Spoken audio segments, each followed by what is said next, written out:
Good evening, everyone. My name is Asif Laji. On behalf of Avid Learning, I welcome you all for this captivating discussion. Uncovering Urban Legacies, the original residents of Bombay, the Koli community. It draws inspiration from Avid's Multipolis Mumbai series, which began in 2012 with Naresh, that aimed to decode the past while looking to the future and finding novel ways of engaging, interacting with, and re-energizing the city we love. During that series, we presented over 50 in-person discussions on this maximum city. In our online avatar in February of 2021, we launched the Uncovering Urban Legacies and looked at the Jewish diaspora in Bombay, followed by the Portuguese, the Iranian, the Chinese, the Armenian.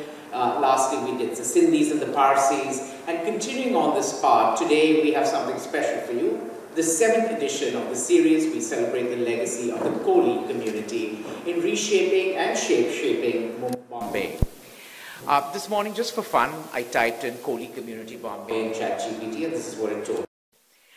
The Koli community is a fishing community native to Mumbai, formerly Bombay, region of Maharashtra state in western India. They are traditionally known for their expertise in fishing and seafaring and have been involved in these activities for centuries. The Koli community is a rich cultural heritage and traditions which is unique to their way of life. They have their own language, customs, social practices, and are passed down from generation to generation. Historically, the Koli community has faced various challenges, including displacement from their traditional fishing grounds due to urbanization and development, and marginalization and discrimination by other communities. But despite these challenges, the Koli communities has preserved and continued to maintain their cultural identity and the traditional way of life. In recent years, there has been a growing recognition and appreciation of their contribution to Mumbai's economy and culture, and efforts have been made to support and empower this community. Today, the Koli community is an integral part of Mumbai's cultural fabric. Their cuisine, music, and festivals are celebrated and enjoyed by people from all walks of life. Pretty decent explanation, right? But we know we can't rely on ChatGPT or AI. Everyone tells us that. So for that, we have our panel of experts here today to tell you more about the Koli community and Bombay. Please welcome Assistant Professor in the Indraprastha Institute of Information and Technology, Gayatri Nair, fisherman and founder of Blue Catch, Ganesh Nakhwa, artist and researcher Parag Tandale, history and heritage enthusiast Anita Yevre, and our moderator for the evening, author and editor of Scroll.in, Naresh Fernandez. You all have already received information on our distinguished panel and their bios, but before we begin, a special thank you to the Mumbai Research Center, the Asiatic Society of Mumbai, for hosting us. Mrs. Balaporia, Shanaz, and Arun, you have been always so helpful. Now, before we begin, please take these phones out, put them on silent. I doubt any of you will have reception here anyway. But start using them, start posting and reposting and tagging. Our handle is @AvidLearning, and our hashtag is Learning Never Stops. Thank you. Over to you, Naresh, and look forward to a fascinating discussion. Good evening, and welcome to this discussion about one of Mumbai's oldest communities. When asked about quintessential Bombay dishes, many people immediately mention vada pav, pav bhaji, or bhel puri. To my mind, the dish that, by its very name and form, perfectly encapsulates the city's spirit is the delicacy known as fish koliwada. For those of you who are unfamiliar with it, fish koliwada is a snack made by marinating fillets of ravas or surmai in garlic, in turmeric, in ginger, and of course chili powder, coating it with batter and then frying it to a crisp. Most often it's served with a green chutney.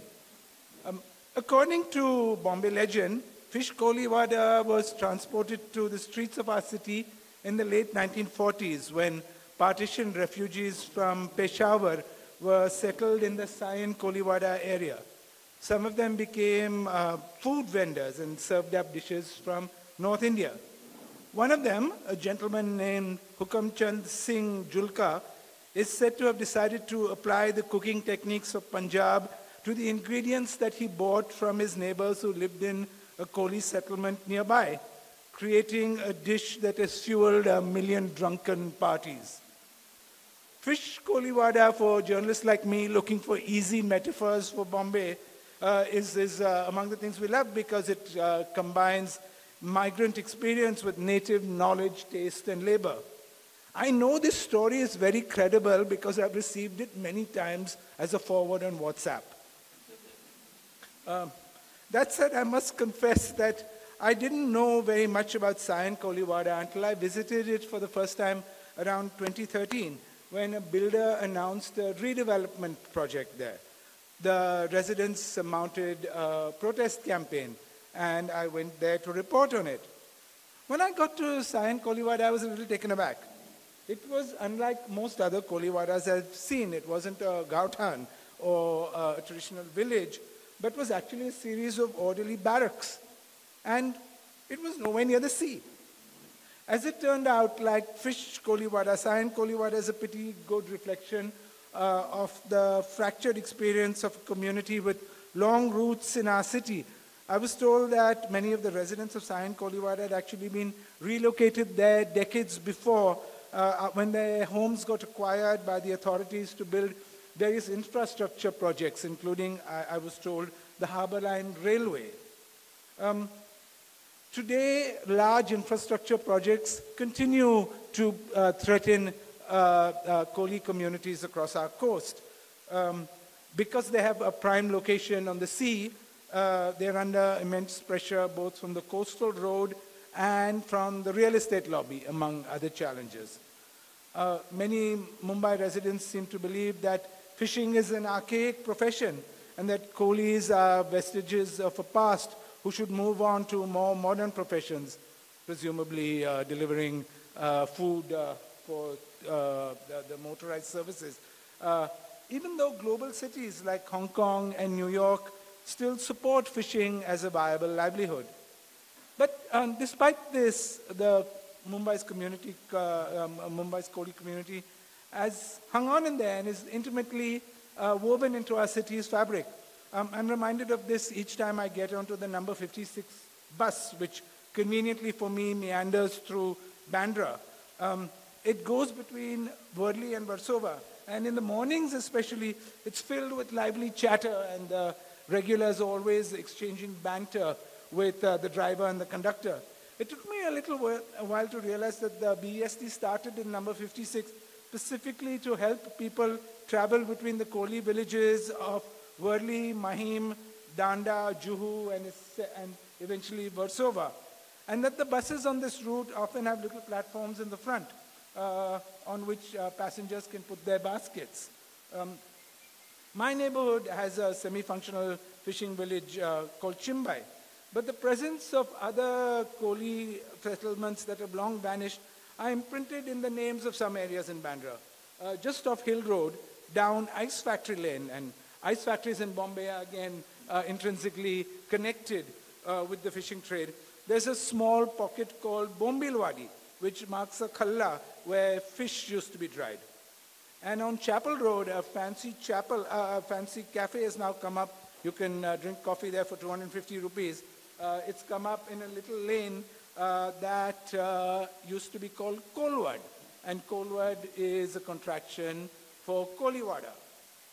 If you're a Christian, you know that this Sunday marks the start of Holy Week, which will culminate with Easter on April 9th. In my parish, St. Andrews, and it's named after one of Christ's disciples who was a fisherman, our Koli neighbors from Chimbai have traditional rites to be foregrounded at many of the ceremonies. For instance, the reenactment of the Last Supper on Maundy Thursday has always been organized by the Dharmas, the Cabrals, the De Mellos, and the other Koli families of Chimbai. The story of Mumbai's Kolis is a story of resilience and creative reinvention. And the lessons they have learned over the centuries have a great deal of resonance for the rest of us, I think. So to discuss that and much more, we have this stellar panel. Each of them is going to make a short presentation to begin with, after which we'll have a discussion. But the bulk, there'll be a lot of time for discussion and questions from the audience. So please think about what you want to ask them. So to begin with, Parag Tandel, he's a visual auto-ethnographer who is archiving the prevailing circumstances and and intervening in oral narratives regarding colonial and imperial history of the fisher folk of Mumbai. Set the scene for us. Tell us what you work on and about Bombay's Koli community. Thank you, Avid, and it's a pleasure to be here to speak about Koli community first. It's like being artist and then talking about community, and then it was very difficult because there is very less data which was hard to find, and dates or time, how much time they are here. So I'll start with slide because I can speak, or I have lessened the text, the short, chota text banaya. So this was, this I did in Bastar. So you'll be thinking that why this guy went to Bastar in Chhattisgarh. So it was comparative study of Adivasis there who were living there, and I did one sculpture. There is one sculpture studio, a Dogra casting studio is there of Jaydev Bagel. It was like I needed a qualitative research and have always helped to develop connections. The culture is the intellectual behavior of people, including their languages, belief systems, social structures, institutions, and material goods, that is material culture. And materials were very important for me, being from the stream of sculpture. So this was done in Bastar, a very ancient technology to make things that, next slide, things that's what make us humans. We make things. So I'll just repeat mediums used in this ancient technology of casting metals. Originally it was used for their jewelry, but later I'll not speak much, but you can check my Instagram account or websites. So I'll just speak about materials, fish bones, farm clay, rice husk, river clay, datura leaves, termite clay of Bastar forest, firewood, coal, and these are the cognitive skills, very ancient. And we talk about sustainability, pollution, and marvelous way of doing things. I found many things there, way Adivasis are living there, and it was parallelly connecting to the dots of Kolis who live here. Though the Kolis are more connected to ocean, but there were a lot of dots which I knew as a child, as a young guy from Koli community.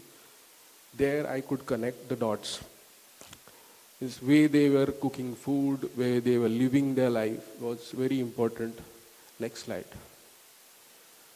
So, ek bagal mein chand hoga, ek bagal mein rotiya was very important project I did with 11 women in Chendani Koliwada. Book was published by Tark Mumbai, the art gallery near Apollo Bandar. Book contains documentation of socially engaged public art project from Chendani Koliwada. Project was about shift of occupation of Koli community. There are dry fish recipes, drawings of loss, creative text of about loss. You can call poetry also. I write poetry, and it was in English, but now I am writing in my own language now because I went to Bastar. That was very important. So there are drawings. These are the drawings.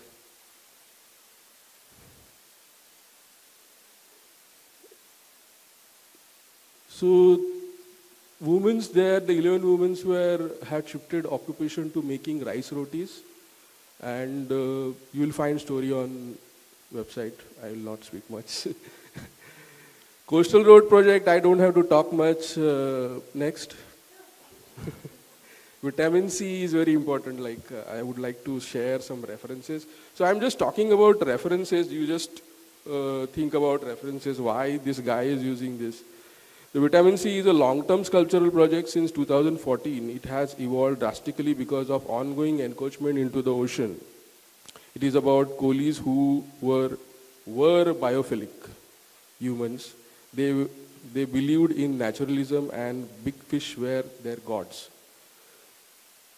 It talks about their food and phytoplanktons is food of whale shark, which is well known in as Bairi Dev, around 7 islands. So we don't have tradition like Chinese and the other countries to.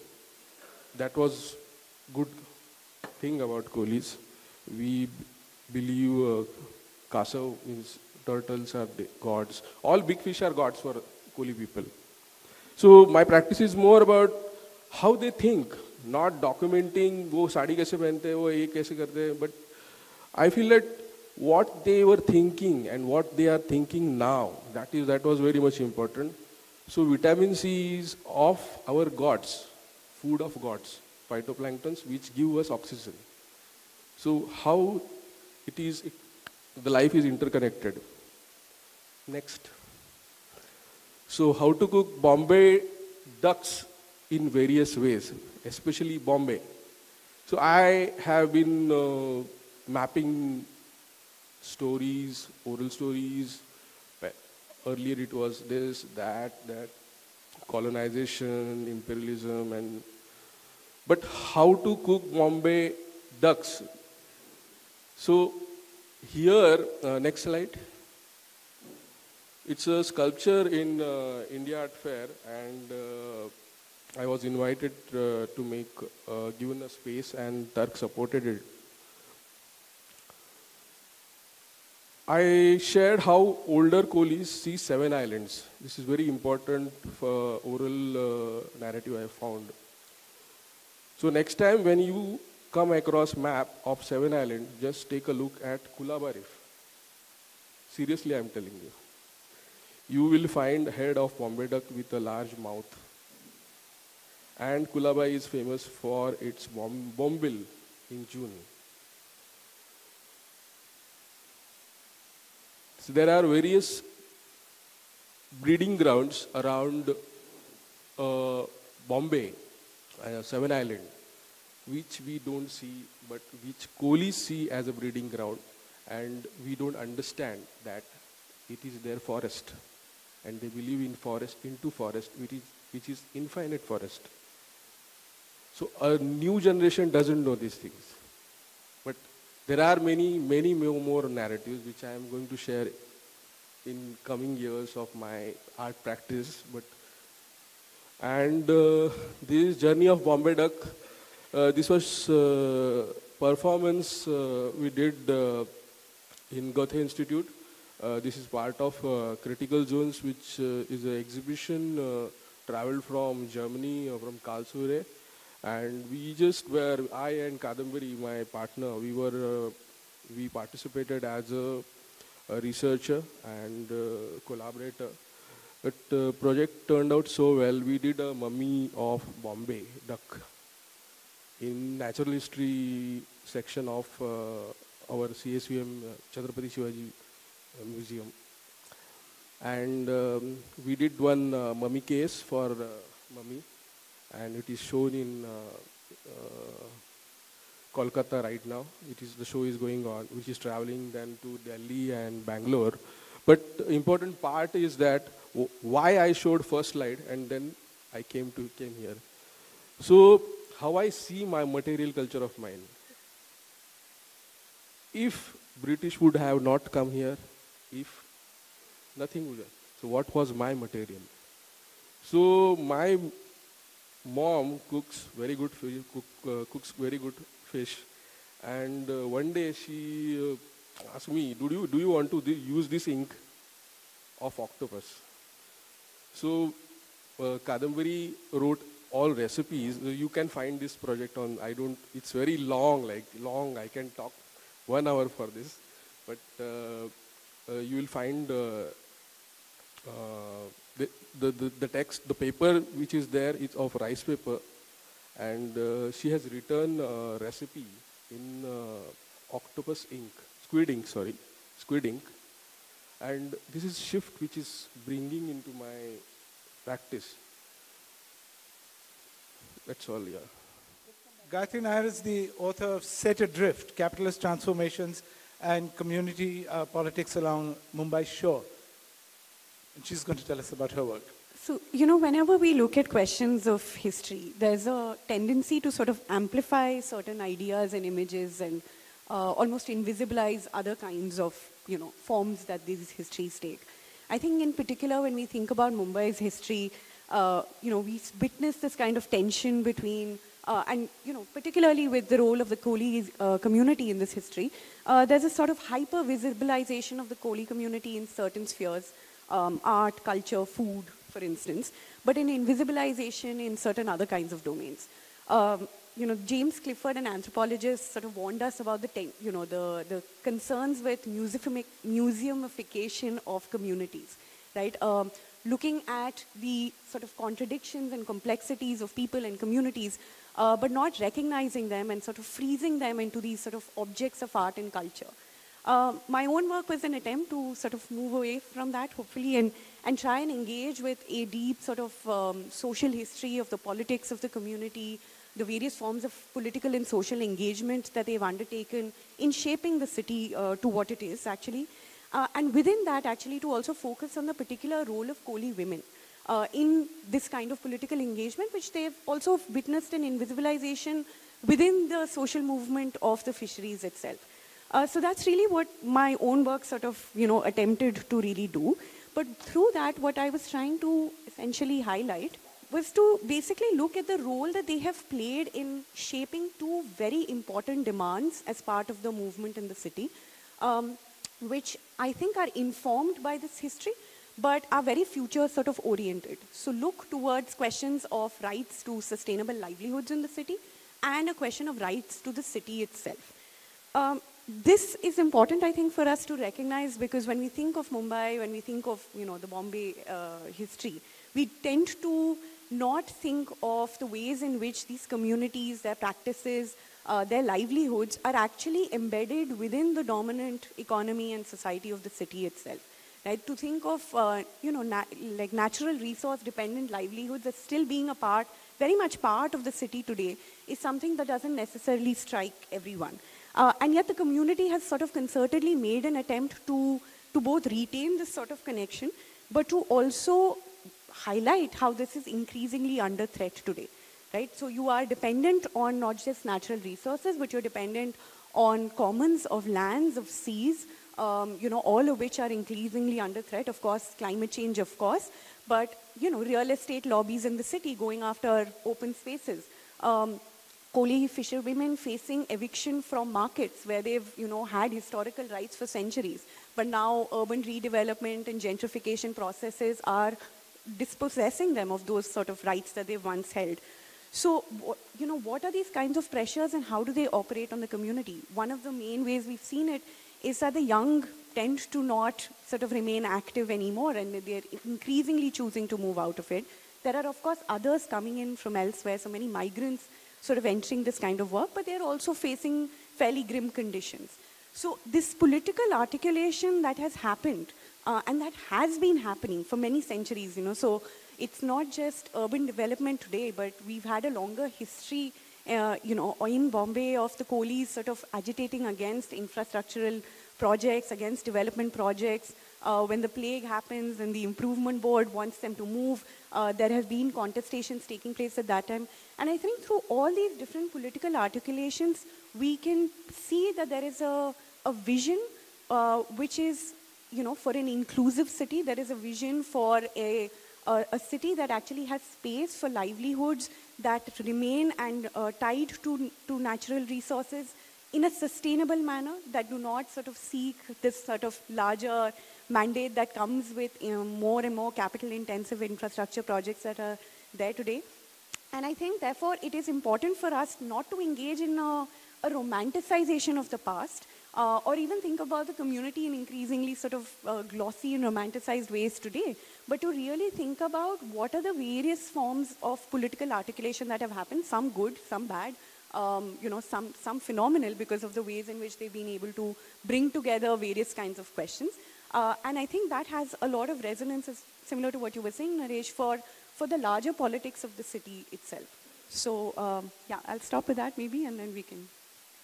Anita Yevle conducts heritage walks through Bombay, and you have a special interest in Worli village. Tell us about what you've been doing. Yeah, good evening, everybody.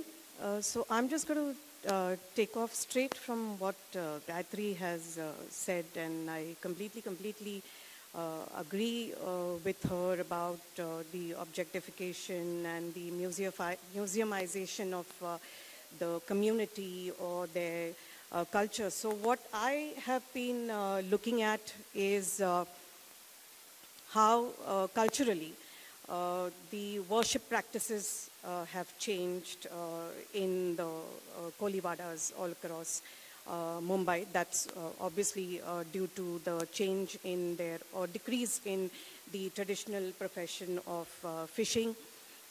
Then can we move to the next slide? I'm also interested so I have been looking at the place politics, the space politics as in the housing, and how does it play up in the entire city's politics. And as Gayatri said about, so if I'm specifically talking about Worli village, it's a very strategically located, beautiful space. And I mean, in the recent years, a couple of plots were also declared as being slum, and so it would go into SRA development, etc. So that's where comes in the aspect of the space and place politics, identities. So when we say Koli, so Koli is a larger umbrella, and when we say Koli, we only look at the fishing community. But there are a lot of other castes in the Koli community which are from the hinterlands, which do not have a connect with the sea. But they are all a part of this community. So there's a lot of mingling of this community. And when you walk through that community, actually, if you by chance ask the question, which community do you belong to? And they will just look at you. And so basically, you can't tell which community they are from till you see their place of worship, which is from what I can then make out which caste they belong to. But they have all taken on the name of Varikar or Koli as a surname. So you can't tell where they come from or where they, which caste they belong to. And so the worship practices, of course, how they have changed within the village. And then they are so fabulously syncretic, which is something very important, I feel, to the city, as in its adaptive syncretism, I would say, whether it's the caste or whether it's the cultural practices.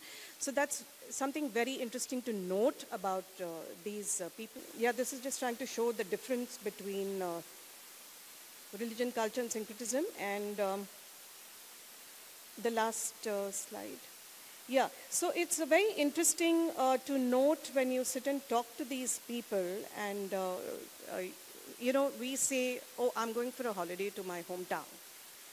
And you say this to the locals, and most of the locals will say, but we belong right here. This is our hometown. This is our native place. We've grown up here, lived here. Probably there are families with literally 7 generations living over there.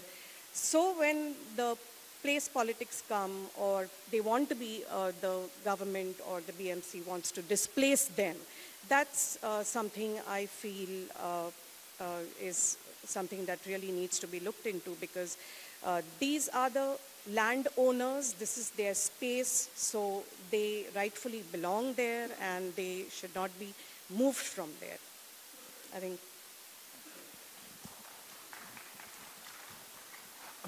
Ganesh Nakwa is a member of the Karanja Fishing Cooperative Society and the founder of Blue Catch. Hi, good evening, everyone. Yes, I will start with a funny story. Actually, my surname was Koli. Everybody was Koli. And I have an elder brother, elder sister. And the time I was born, my dad had fishing boat. So everybody started calling Nakwa. So Nakwa means a boat owner. So in the school also, everybody was really used to not believe that we are real brother and sisters. So that's the story of Nakwa, to be honest. Everybody have a surname Koli, but I got Nakwa. I'm quite lucky we're talking about legacies, to be honest. Kolis don't have legacies, and that is what has happened to Koli community.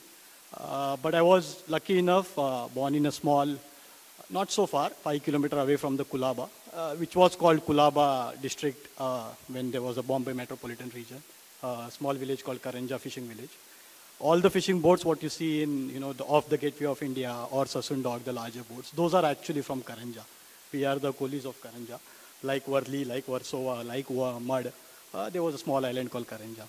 So our ancestors, as somebody mentioned, 5 centuries, 500 years. If you calculate 25 years per generation, it's like 25 generations, to be honest, of a Koli legacy. But I could track 7, to be honest. And lucky enough to hear stories from my great-great-grandfathers as well, how the fishing was in those eras. In 20s and 30s when there was no engines, no boats. The boats used to have sheer, what you call it, with the wind energy. And the fishing practices in the city were usually in the creeks. You see Bombay Creek.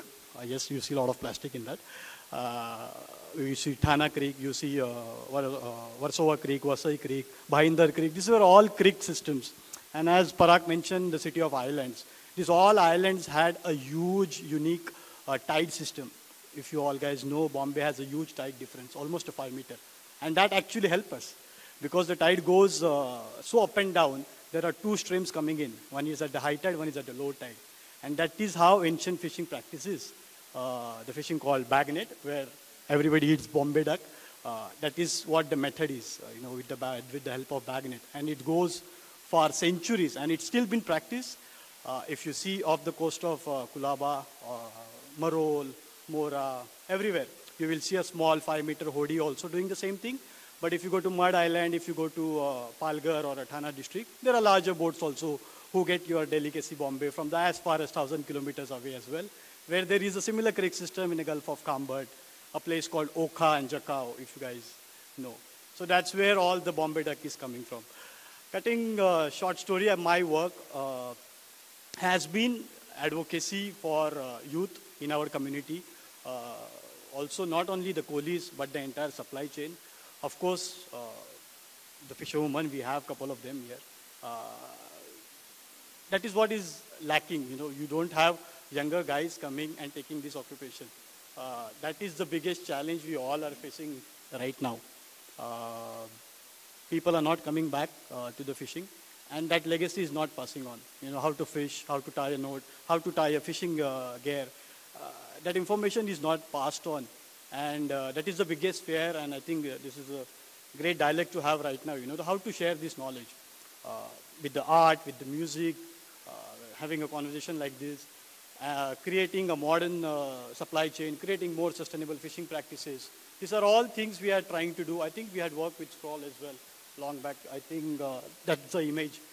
We were trying to show that how the food should be consumed. It's seasonal. Bombay duck, if you want the real Bombay duck of Bombay, it's only in monsoon. Rest of the season, it's from the different places. So yeah, we will talk later on more of my work, but last 10 years, yes, my work has been to save the industry, not only in the Bombay, but across the coast of Maharashtra and the coast of India as well, and try to engage youth to bring back to the fishing. Thanks. At this stage, we're going to have a little musical interlude. Can you play that song, please? Yeah.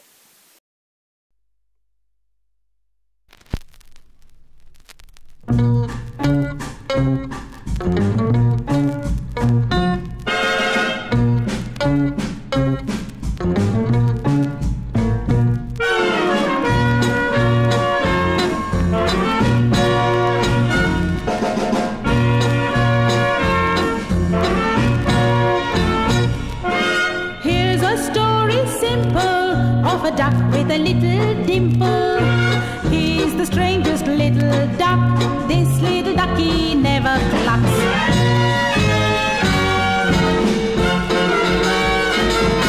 The natives call him Boom Boom Boom Boomala. They all love him Boom Boom Boom Boomala. Try it once, dear Boom Boom Boom Boomala. Boomala, boom boom.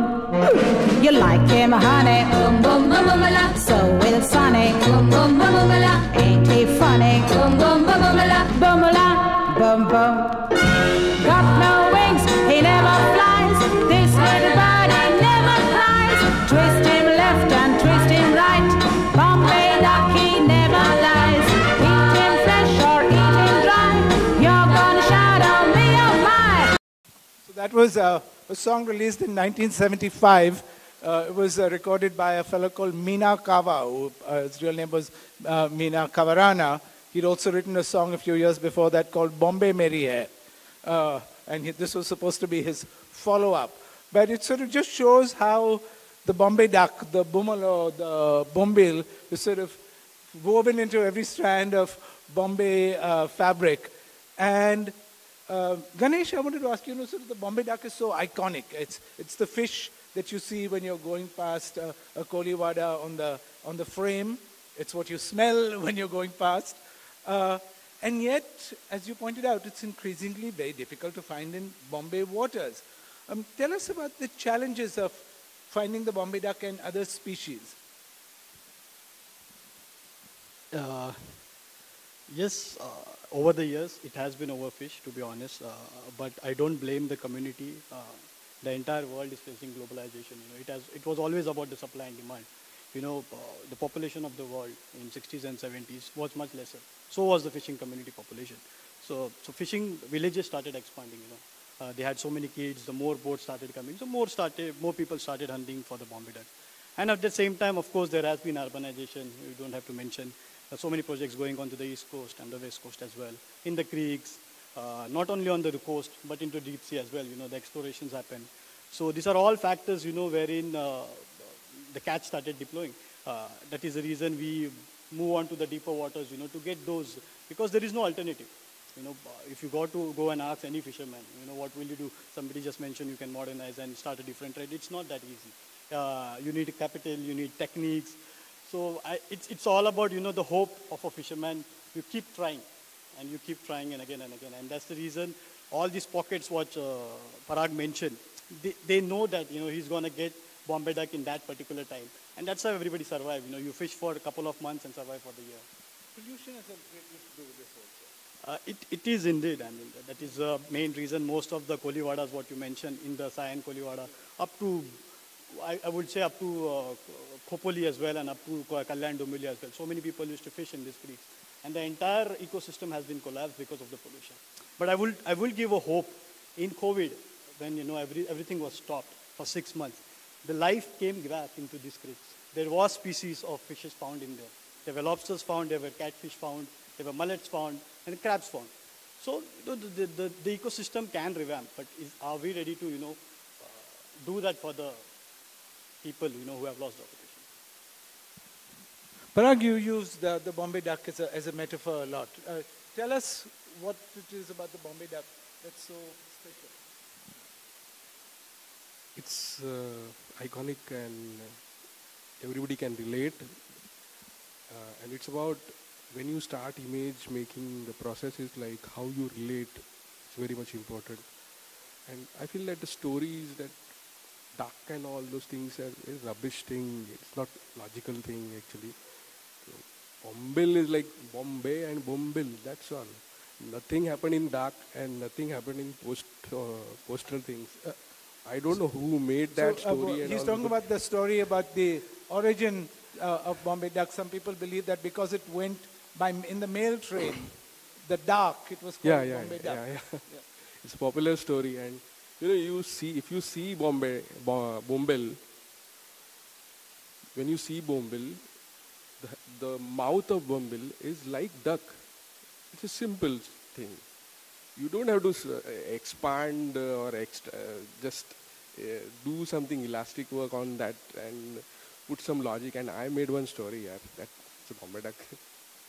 And if you ask people like, do you have stories? One day one woman somebody called me that, do you have more stories of Bombay duck? You don't have to make, you just have to eat, yeah.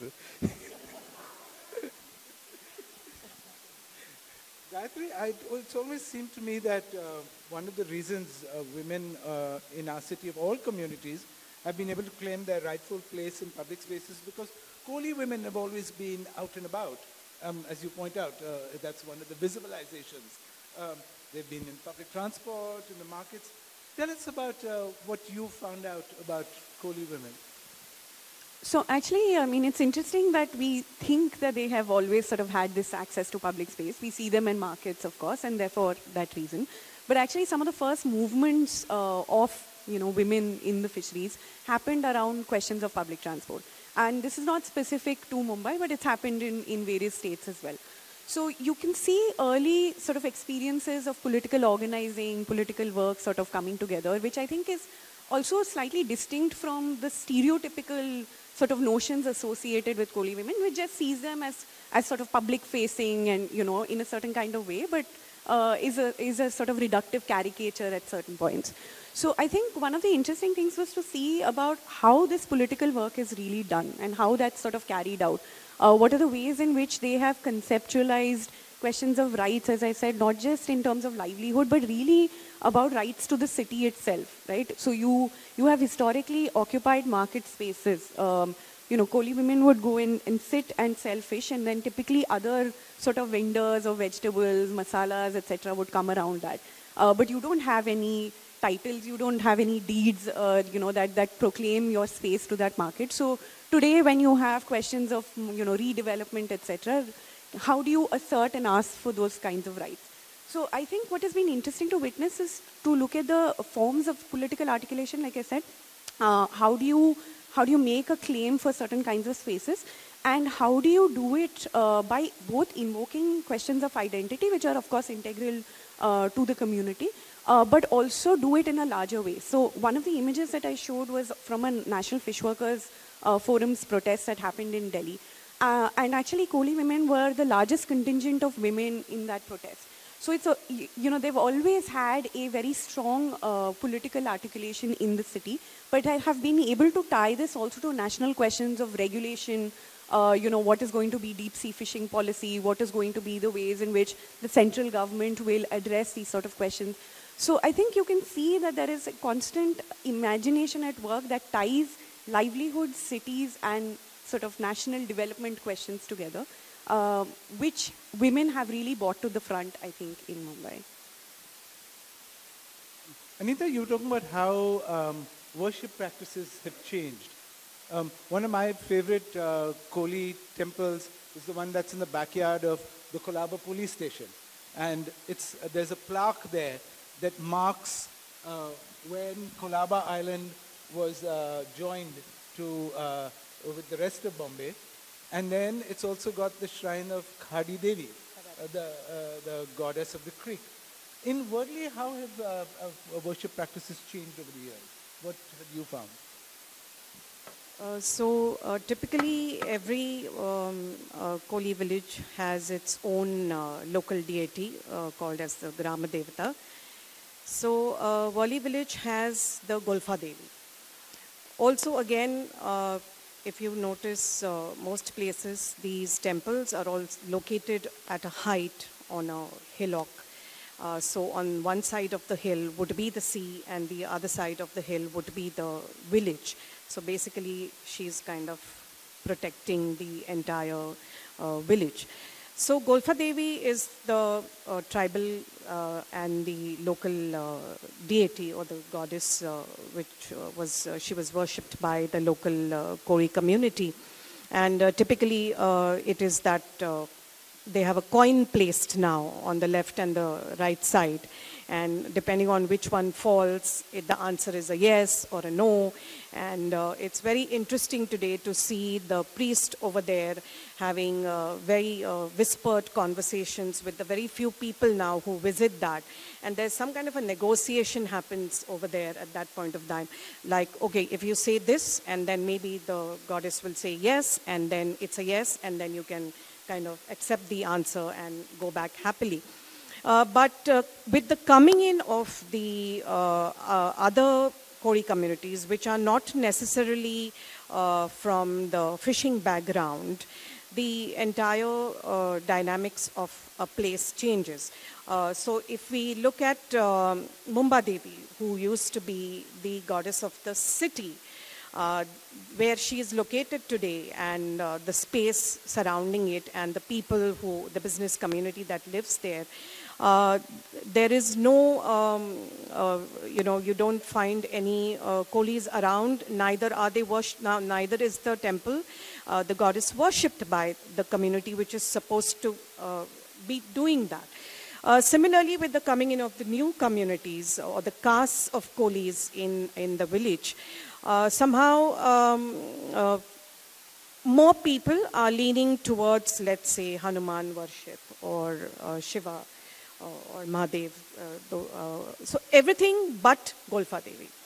So where there used to be probably 100 people visiting in a week, today there are probably not even 10 people visiting for seeking blessings, because essentially the people who would go to Golfa Devi are the fishing community, not others. So that's how you find. So the Golfa Devi, the festival happens in Jan, and which is reduced from a big long festival to a one-day festival now. Whereas Mahashivratri is celebrated with, so it's no more about worship, but it's more about festivities.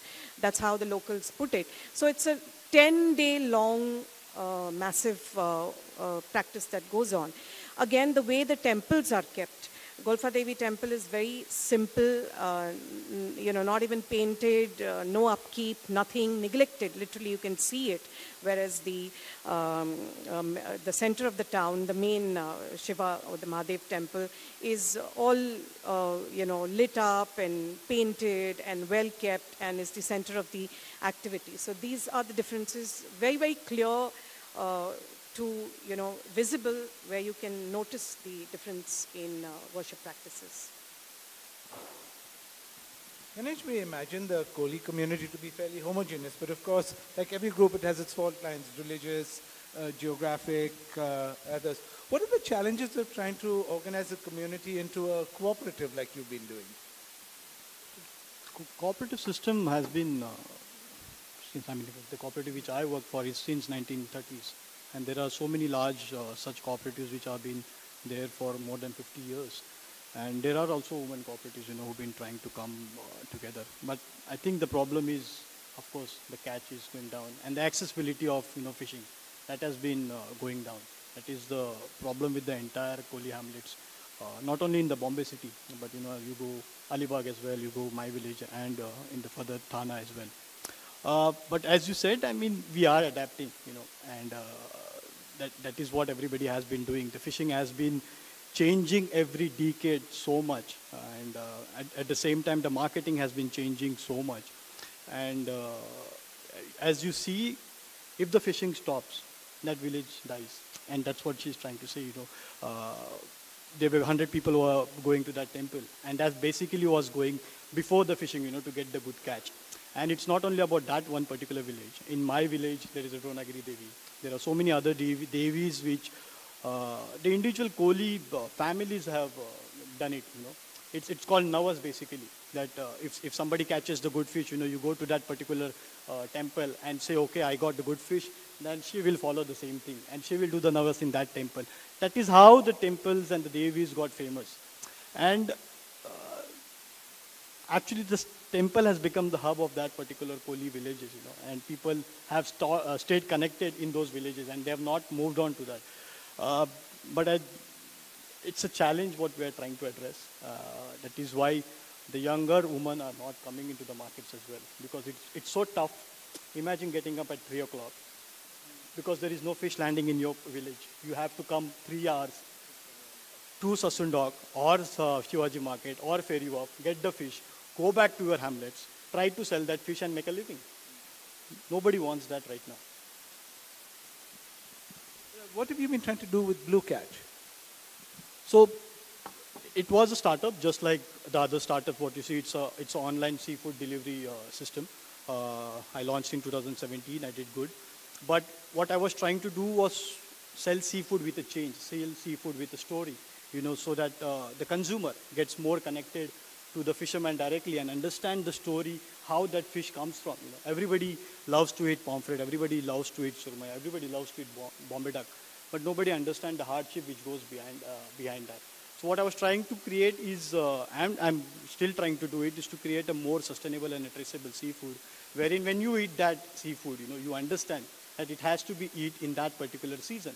It has to be eaten from that particular community, or you can trace it back to where it has come from. Or else doesn't make sense in the entire ecosystem, wherein you feel like eating, you just go from the market and you pick it and eat it. It doesn't help anybody.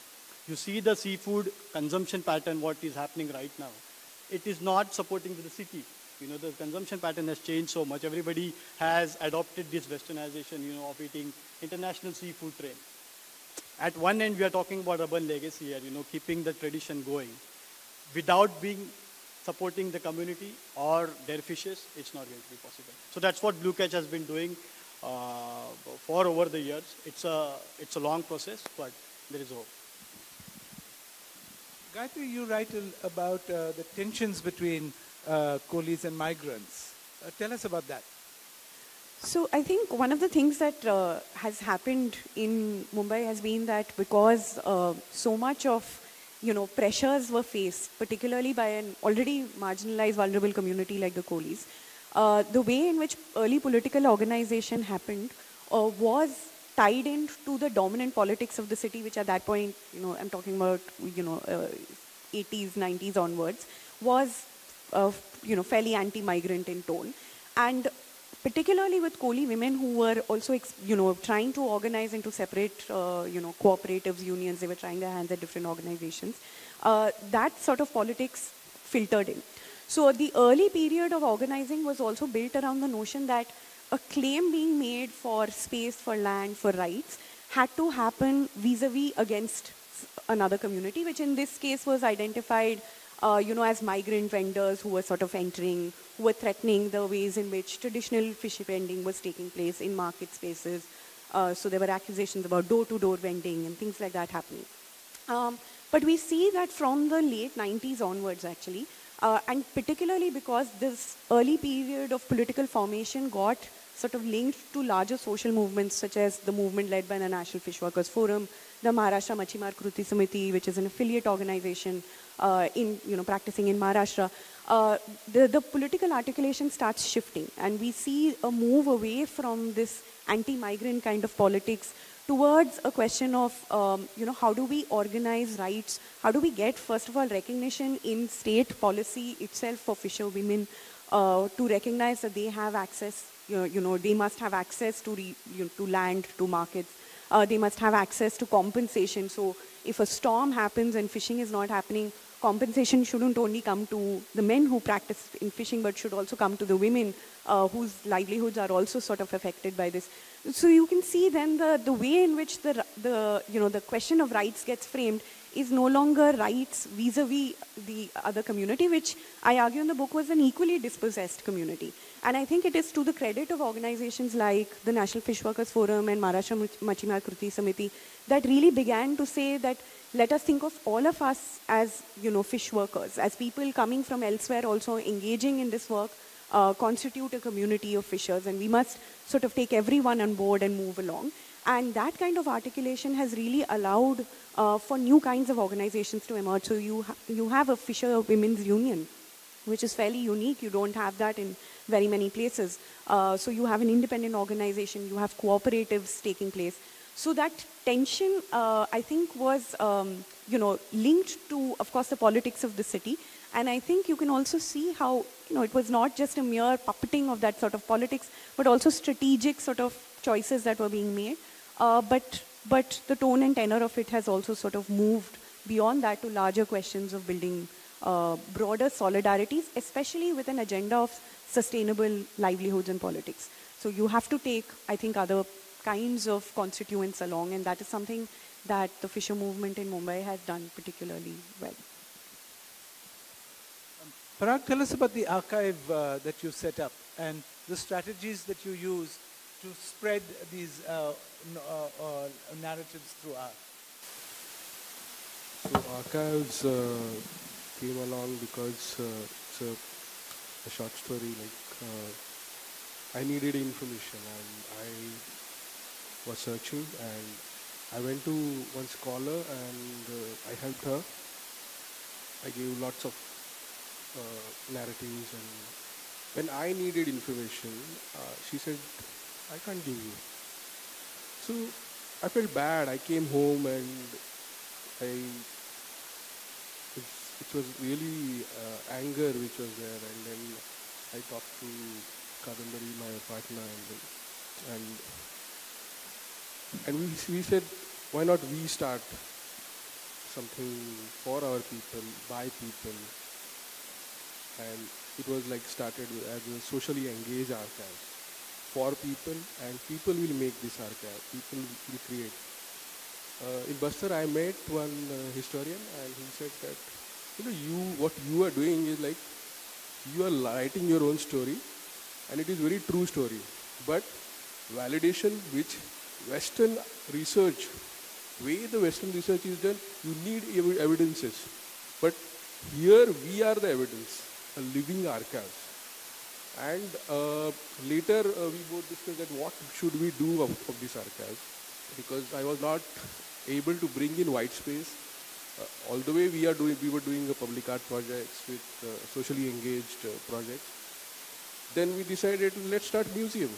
So we did first museum in Chennai, Koliwada, and then in Vitawa, and then with some part we bought in CSVLS museum, our city museum. But here, my way of thinking, or my or Kadambari's way of researching is like we research back, or research people, indigenous people. Research is very bad for indigenous people. It's like a very bad one. Like हम लोग का information collect करते हैं और हम लोग को वापस नहीं देते. Researcher comes with us with goodwill in the first pocket, front pocket, and back pocket में patent कर रहे हैं. So I wanted to break that pattern of patenting, and we're doing good. Like we are collecting lots of interesting information. What she is saying, what he is saying, all of them, even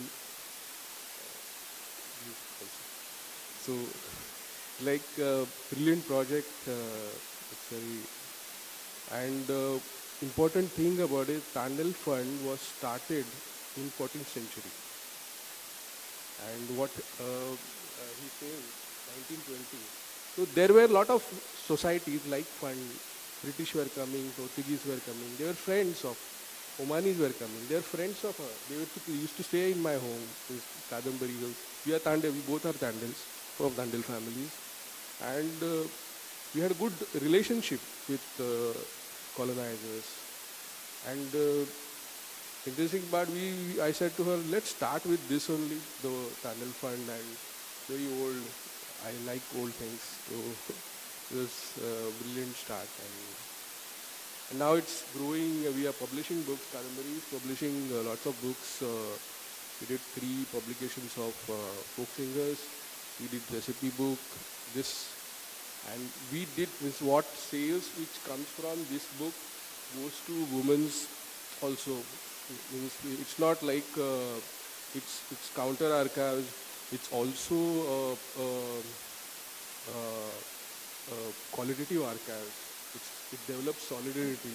We don't just एक बार काम करके छोड़ नहीं देते. We just keep on evolving. They did this to elevate our community, not just to make अरे publish कर दिया book and then I am earning like that. That is not the thing. We are working for love. The interesting part is that we have a dictionary, a word bank going on, and we don't have word love. You don't need word love word. Yeah. Anita, there's you were speaking about the fears of museumization.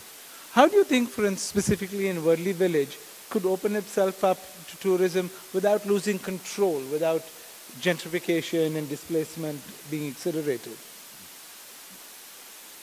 So I was speaking to some of the youngsters in the community, and there is this one guy who was in conversation with the government of Maharashtra.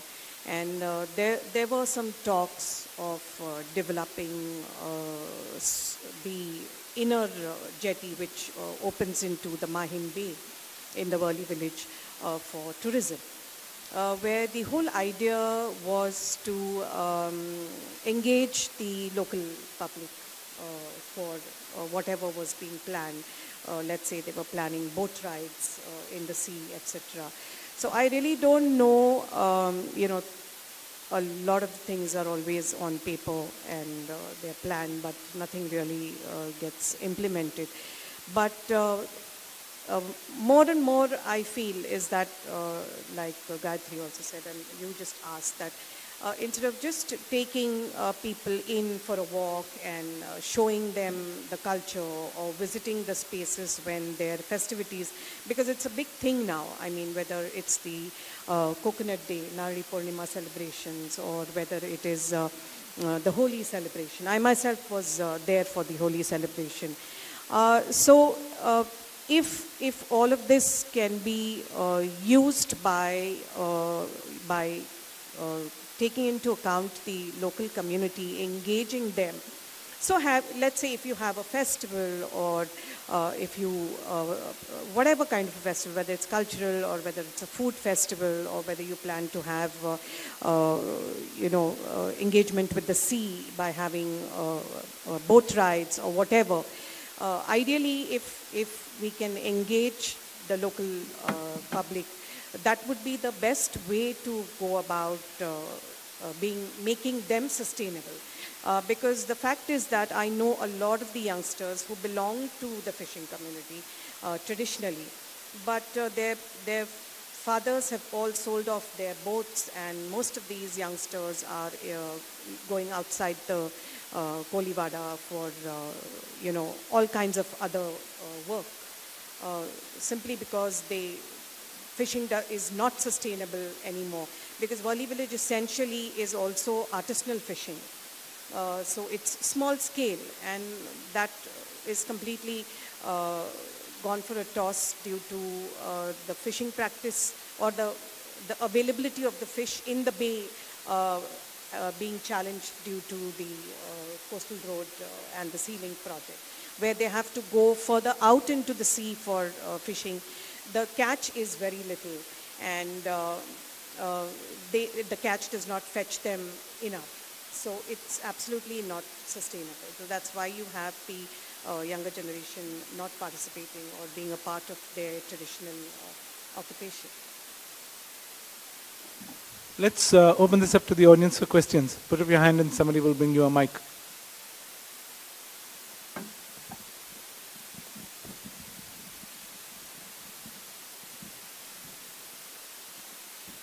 Hello.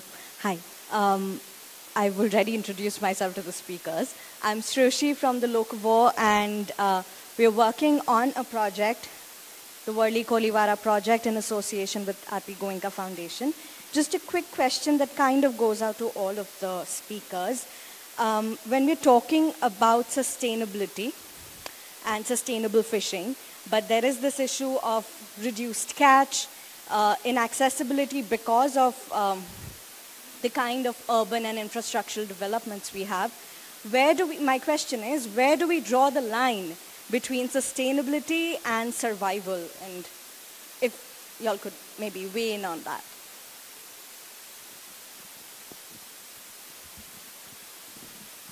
So we've been having this conversation past 6 months, as we speak earlier. So what has happened is the indigenous fishing community of Koli has been practicing only few methods, which they know from their ancestors and generations. But as a fishing community, we have not really experienced beyond, what is there in the deeper waters. Just the way, maybe because I've traveled a lot in Andhra Pradesh, Tamil Nadu and Kerala, the way other smaller artisanal fishermen have adapted, to the climate change. Of course, you had a question earlier, and the lesser availability of the catch. They have expertise, certain techniques of catching, deeper sea catch, going with a lesser amount of fuel, lesser amount of people on board, and catching species which are sustainable, catching one by one, getting a higher price, tying up with the restaurants, tying up with the good buyers who give the good price. I think that is what is lacking in our city and our fishing. And that is what I've been also trying to advocate with a lot of fishermen on our coast, that as we move on to climate change, as the catch goes down onto the coastal areas because of multiple reasons, we have to change. We have to bring in this knowledge from the other communities which have survived. They have not given up the fishing yet. So, but just by giving these excuses of, pollution and climate change, we just can't really stop the community in fishing. Because once you stop fishing, I've been saying it again and again, the fishing village goes off. You can't survive on giving them other occupation or other allied activities. They have to keep fishing. And whether to catch the big tuna, which is being shown here, really nobody catches such big tunas in Bombay. But there are ways to catch this. We need to teach them. If you fetch the 120 kg tuna and give it to the Japanese restaurant in Bombay, they can earn a good livelihood. So this is what the change is needed in the community. So earlier, fishing community were not having eggs of the fish, also juvenile fish. So it was very important knowledge system which we now you can implement, but it is not implemented because there are also other people who are catching fish. Politicians have lots of boats, and their catching is like bycatch goes for poultry. You understand? Poultry we eat is grown on fish, which is dried food which they are supplying. Second thing is that what he said that Ganesh said that seasonal fishing. Kolis eat seasonal fishing. What plates? Our plates are filled with seasonal fishes. Our older people eat my mother eats very different fish. My wife eats very different fish. I eat all fish. Hers also, my mother's also. So so you should understand that what they think, how they live. City should learn from them. कैसे fish खाना है, कौन सा fish खाना है, जो अभी ये बोला. And lots of we are studying a lot of things. The festivals, if you see Koli festival, they themselves are selling fast food in all fish festivals are selling not slow processed food or food which takes times to cook. But if fish doesn't need, all recipes are very fast. But I was in Bastar and I'm doing a lot of, not Bastar, but we roam a lot. Oil कब आया? 18th century, end of the 18th century. Frying कब चालू हो गया? Fish fry करना कब चालू किया? सोचने जैसा है. उनका authentic food कौन सा था? What was the authentic food of Koli if oil was not there? Most of the walks are rubbish there. We both talk so much, we have written so much, we don't publish, but one day we will publish. जो भी कोलीवाड़ा में walk के लिए गया, उल्लू बनाया, उल्लू बनाते हैं, जो धीरे धीरे जो भी है वो सब what you ask Koli people, what are city people? They have come here to earn money and they just want to earn money. And they will earn money anyhow. They don't have ethics. They don't have ethics. You saw if any walking people जो walk करते हैं, anybody you saw who are coming for protest of the Koli people? Nobody. Dry fish, nobody eats. I shared recipe with Sarah Ahmed. I'm sharing one recipe. Whole means world over एक बहुत बड़ा trend आने वाला है. जैसे we eat, we take buy food in जिस बनिया के पास जाके. So they are trying to bring dry fish as our proteins and calcium. They are thinking it's big thing going on all around the world. We are still we don't know. I know because I am there working with some scholars and we are sharing some data with them. Next 10 years में आपको mall में या food जो भी जहाँ मिलता है वहाँ साइड में जैसे धान मिलता है वैसा फिश, ड्राई फिश दिखेगा आपको. But Koli peoples dry fish is not available in Bombay in any hotel. जवला देते हैं, जवला, वो भी कुक देता है ना. तो मैं एक दिन रेसिपी देखा, I will just finish it. तो वो गीला करते हैं उसको, धोते हैं उस जवला को. तो उसने क्या किया, सब्जी बनाया और उस पर ऐसे ऐसे डाल दिया. अरे यार दिस इज नॉट, वो स्मेल आएगा उसको धोना पड़ता है, उसको ट्रीट करना पड़ता है ठीक से. I can talk long. Hello. I'd like to add a funny, I have got my quota of dry fish from Ratnagiri, and my fridge is full of dry fish at the moment, and I love it, Parag. So just to add to Parag, to be honest, yes. As a kid also, I grew eating lot of bhujlela fish. तेव्हा gas नव्हती आमच्या घरात. I mean, we didn't had stove and all. So most of the wakti or ribbon fish, a bigger wakti, or mackerel, or any Bombay duck, we used to just so breakfast म्हणजे तीच भाकरी गरम गरम and भुजलेला कोलशावरचा fish. I mean anything on coal, whatever fish comes from that creek, you just salt and lemon and भुजलेला with that all silver thing. आजकल तो fish with silver मिलता ही नहीं है. Everything is just white pomfret is not basically white. इस पे silver होना चाहिए. Every fish has a silver thing, but it's very rare to find. Yeah, bhujlela fish. This question is especially for Mr. Nakwa. Could you tell us about the harassment fishermen used to face from the Indian Navy and later the Coast Guard?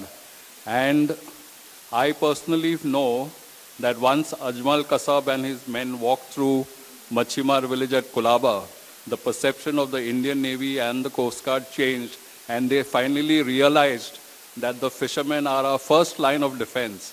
And then they started asking the fishermen to cooperate with them. But I have seen at the Coast Guard headquarters at Worli, because some of the Coast Guard officers used to bank in the bank I used to work for. I have seen a full group of fishermen come there, and I was waiting to meet that commandant, and I asked one of them, why have you all come here? They were all agitated. He's saying one Coast Guard vessel shot at our boat and damaged it. And then after the Kasab incident, now the Navy and the Coast Guard and the fishermen are all friends. Is it a fact? Very honest, to be, it's easier to get Aadhaar card than the boat registrations and license. I think it's a lot of paperwork to register a boat, to register as a fisherman, to register as a cooperative also. So it's a pain. But what happened in the terrorist attack after that, I think almost 5 years, the way police harassed us, not only in Sasunda, Kalibag, everywhere, the way they checked the boats, it was terrible. I mean, people started feeling that we are smugglers. And currently it's the same situation, At the entry point of Bombay, when we bring the fish, it's a high quality fish. We are actually troubled by these guys thinking that what are we smuggling? And with so much of technology available, so much of radars available, it's an easier job for government to actually invest in these boats, As you said, we can be the frontiers, and this dialogue has been going for so many years. But there is no investment going on in the fisheries economy, and that's what the problem is. Government of India or any 9 states has never ever thought fisheries as a very strong economy in India. If you consider tiny nations like Peru, Ecuador, Sri Lanka and other South Asian countries have gone way far beyond the Indian 7,000 kilometer coastline, which is of no use. Because the government doesn't understand the basic that we have the strongest coastline and still we are the behind. The way the amount of money has been pouring into the aquaculture, which is again, I don't support it.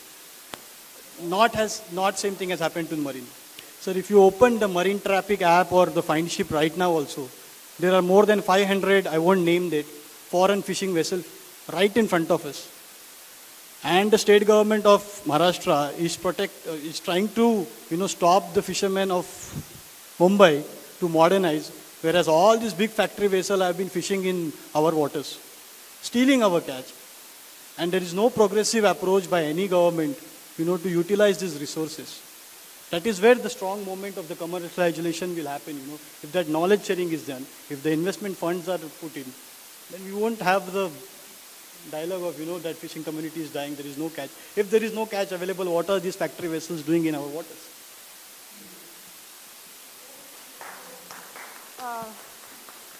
Thanks to all of you for this enriching discussion about, the complexities of the Koli community. And so I wanted to talk about, ask you about media and representation and sort of build on what all of you have talked about.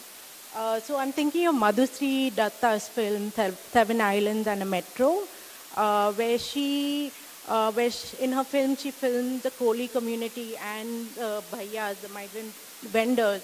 And then she faced a conflict where she felt that the Koli women had permits, infrastructure, and inheritance, and therefore had more cinematic appeal, versus the migrant labor did not have that kind of cinematic appeal.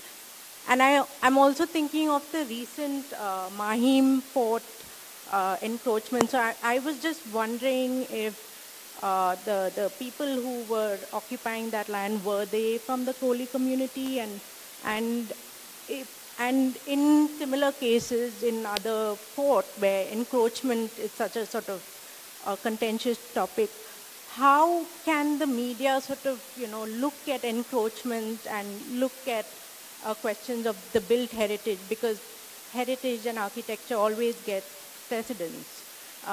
Nobody really talks about who occupied that land and what kind of work they do there. Thank you for that question. I think it's an important one because I think, like you're saying, there is an aesthetic consideration, but there is always, of course, a politics sort of underlying it. I think the problem comes from, again, a simplification of that very complex politics.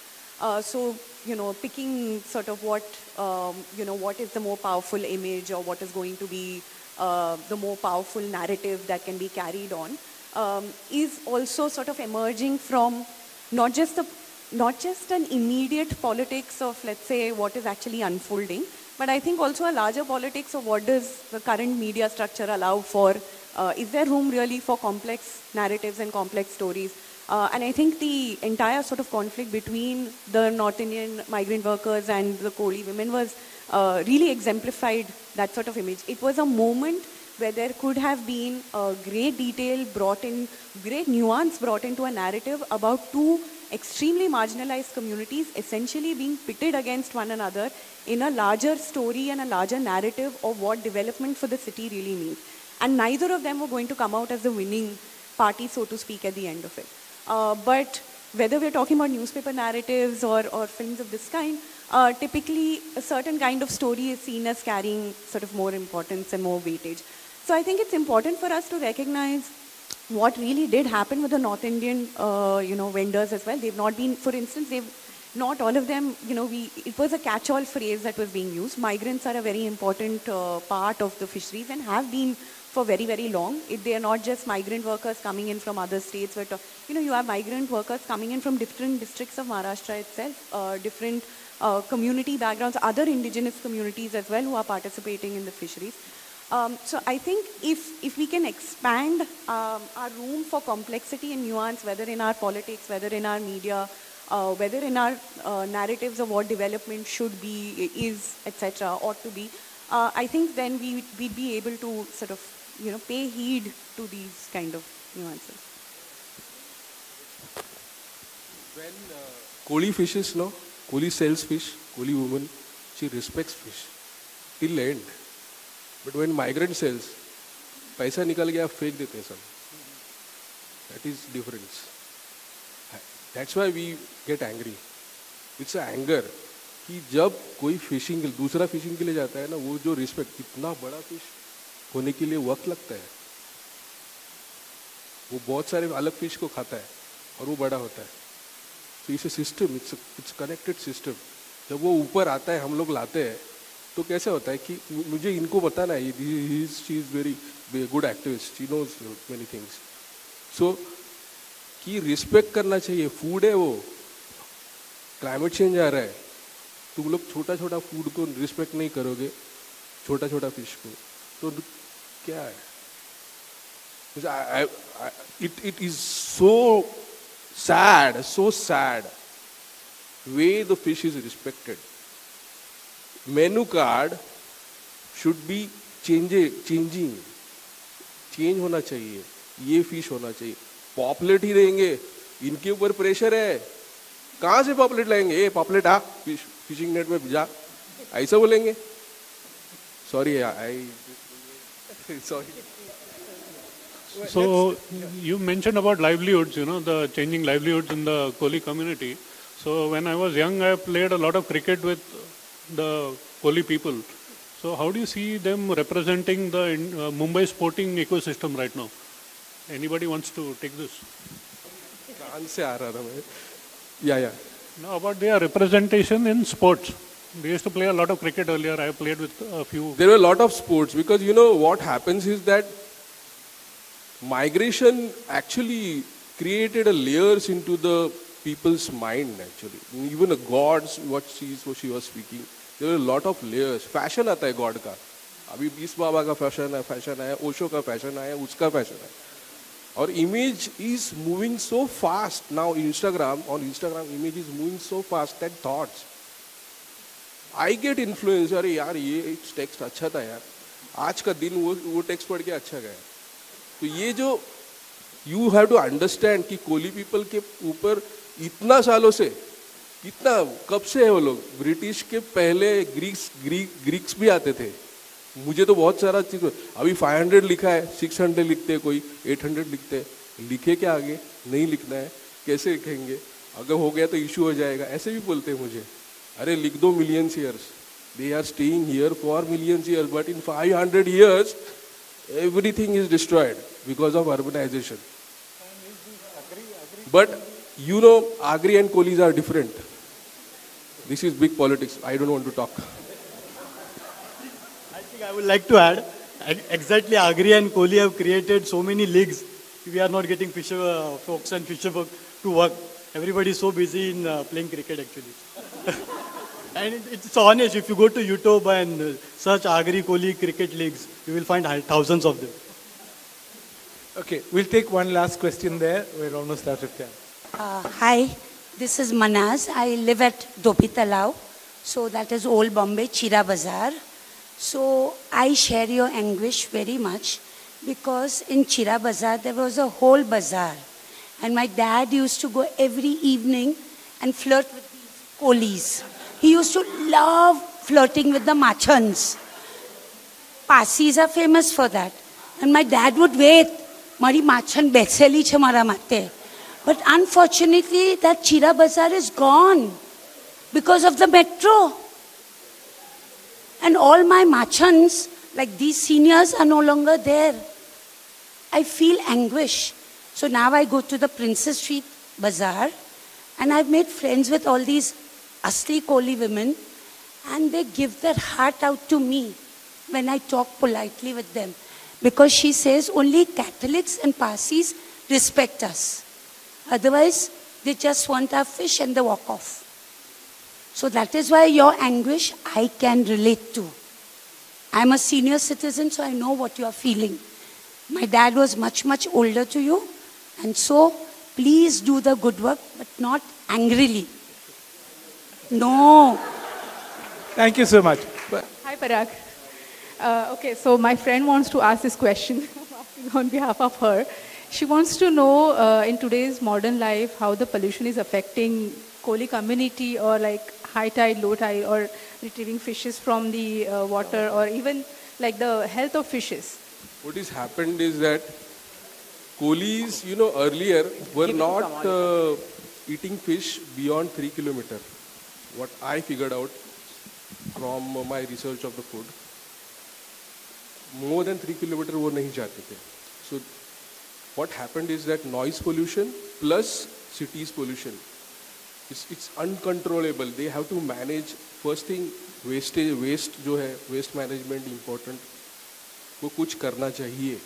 Sound pollution को कुछ नहीं करते. Fish को एक रेसेप्टर रहता है, एक organ रहता है. आवाज आया, ही फर्स्ट गेट्स आउट. रीक डाला आपने, वहाँ का बहुत सारा 5 किलोमीटर का एरिया फिश नहीं रहेगा. तो सिटी के पास कैसे रहेगा? 3 kilometers are lost because of this. sound pollution mainly. Nobody talks about sound pollution. Talks about light pollution also. इसमें है बहुत सारा चीज़ है. And fish health, they have managed, nature managed.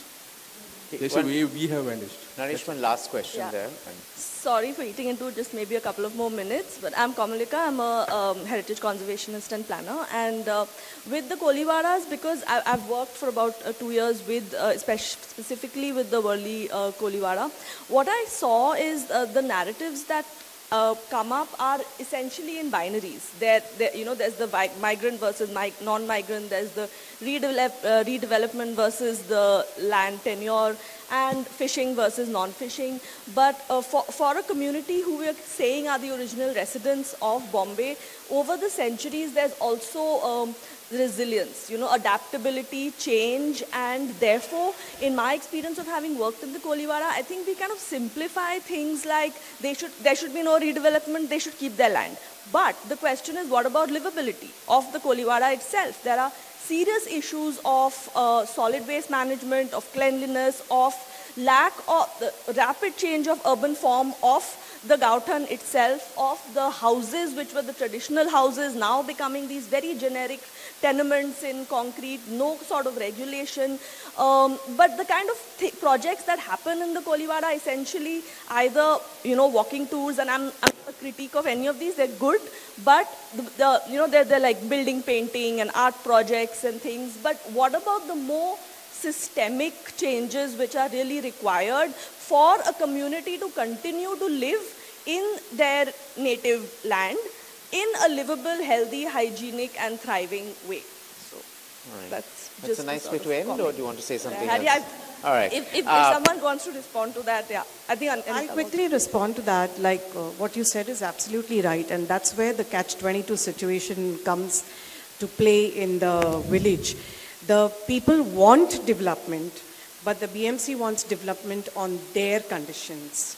And that is what the people don't want. So things like slum redevelopment. If they want to bring the place under slum redevelopment, then obviously the people who are holding on to something like, they live in villas actually in the village. We may not be living in those kind of houses in Mumbai. So they would lose all that, right? So there is that politics over there about the development, It requires, so the original inhabitants, the registered ones who are like maybe 500, 600 at the most, but the tenancy, the tenants, the migrant and the tenants are probably 10 times more or 20 times more. And that's where the question of providing the other amenities, basic civic amenities comes in. But they are at loggerheads. The people and the administration. So that is something that's difficult to sort out. All right. Thank you guys for a very enriching conversation. I have to complain, I've been just feeling very hungry listening to all this fish story, and I'm planning what my dinner is going to be. I grew up eating actually kuta, which is kuta is, right? The dry, small ones. But anyway, that used to be my favorite. Thank you, Naresh, for your excellent moderation as always, and to the Mumbai Research Center, Asiatic Society, Tarak for partnering with us, Mrs. Balaporia, Shanal, Arun, and you audiences for always showing up so eagerly and being here with us. We have many more interesting programs planned as we wrap up March and the financial year. We have a film screening on American architect Louis Kahn and a discussion, and also a talk which I think Kamalika would love was reimagining architecture, and both these will be at the NGMA. We have a Marathi theatre festival at the Opera House. Here at the Asiatic Society on April 1st there's a textile walk, Fashion Street with Savita Suri. And on the 15th, Becoming Ambedkar, Akash Singh Rathore will be in conversation with Dr. Shashi Tharoor. I'm sure you'll all be here for that one. Until next time, stay safe, stay healthy, and remember that learning never stops, and go eat some fish. Good night.